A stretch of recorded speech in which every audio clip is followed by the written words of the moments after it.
The low correlation between our stocks and our 10-stock portfolio led to a diversification benefit where we got less than average risk even though we got average return.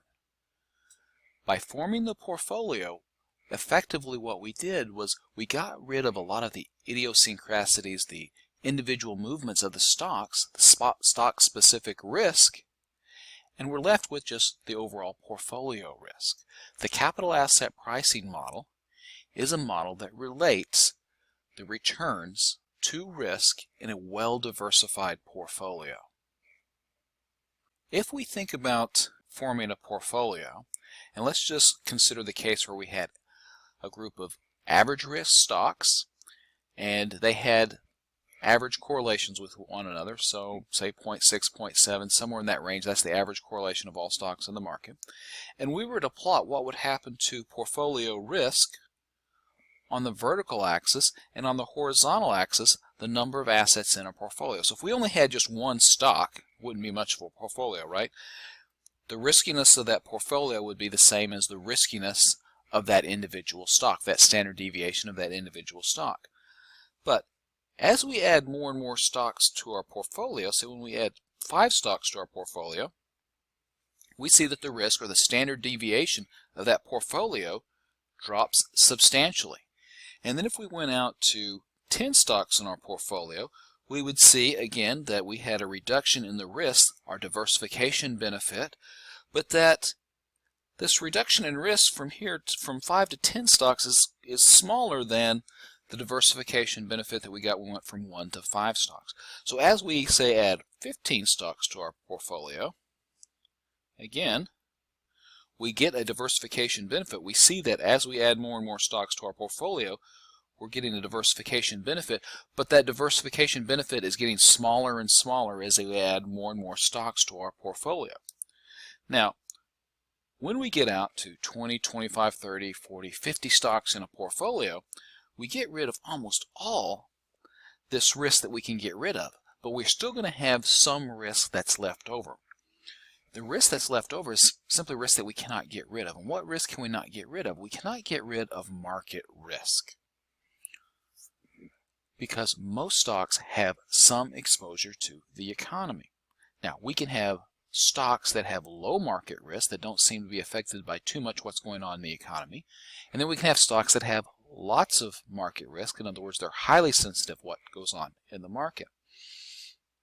But in any case, when we form a portfolio that has, say, more than 20 to 30 stocks in it, we've gotten rid of most of the individual company risk that we can get rid of. And that risk that we can get rid of, we call that diversifiable risk. In other words, we can get rid of the risk of company A and company B that's not related to the market simply by forming a portfolio. And then once we form a portfolio, I think if you have a portfolio of, say, 30 stocks, do you really care about what's going on in any one stock? No. What you care about is what's happening to the overall portfolio. But there's going to be some measure of risk that you can't get rid of. And we call that market risk, systematic risk, and non-diversifiable risk. Well, if by forming a portfolio we're able to get rid of this diversifiable or company-specific risk, we can't expect to get rewarded for doing that because, gosh, it's easy to do that. How easy is it to do it? Go buy a mutual fund.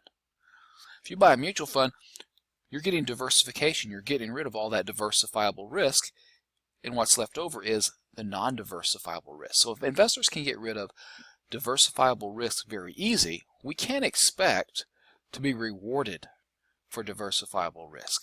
We're only going to be rewarded for the risk that we take on, that non-diversifiable risk. And the capital asset pricing model relates the expected and required returns on individual assets to this non-diversifiable risk, this market risk. Now, when we're looking at the capital asset pricing model and it's coming up with a measure of non-diversifiable risk and the expected returns, keep in mind that we're doing that in the context of a well-diversified portfolio. In other words, we have 20, 30, 40 stocks in this portfolio, so we've gotten rid of all the diversifiable risk. Because the capital asset pricing model does not measure diversifiable risk. It only measures non-diversifiable risk.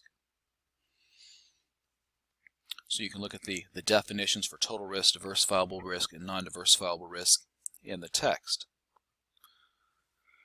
capital asset pricing model is a very basic theory that links risk and return for all assets. And that's key that we recognize that this is a theory. We're not saying that it completely explains all returns all the time.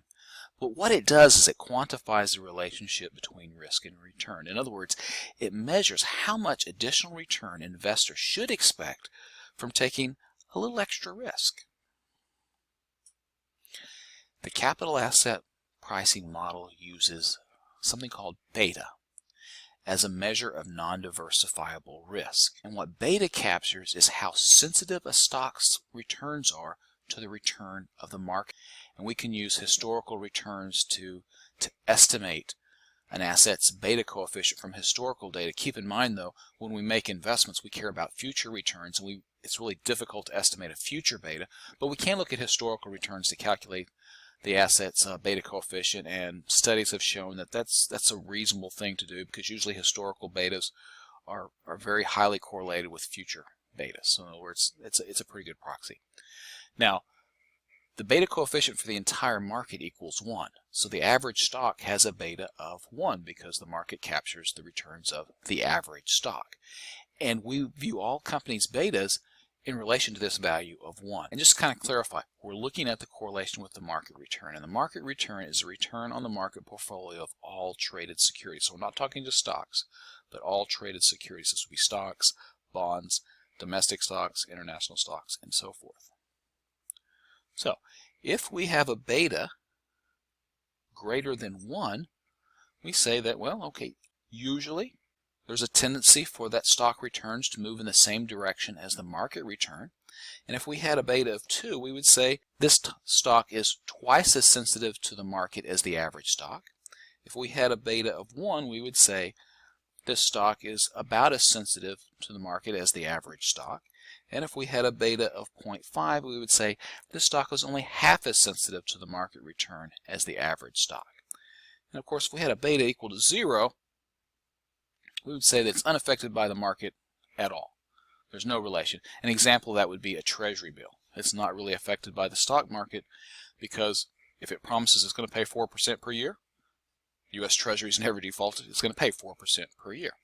And then if we have negative betas, the stock tends to move in an opposite direction to the market. So for example, if we had a beta of a negative 0.2, it moved in an opposite direction to the market, but it was twice as sensitive, or twice the sensitivity is twice as much.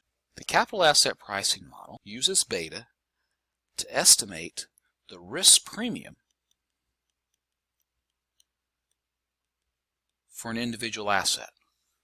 So the capital asset pricing model says an investor should expect to get the risk-free rate plus a risk premium.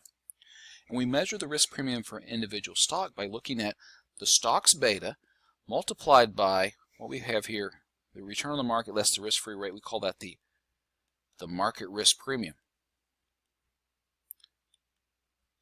And I know my handwriting is terrible, gentlemen and ladies, but I can't do anything about it.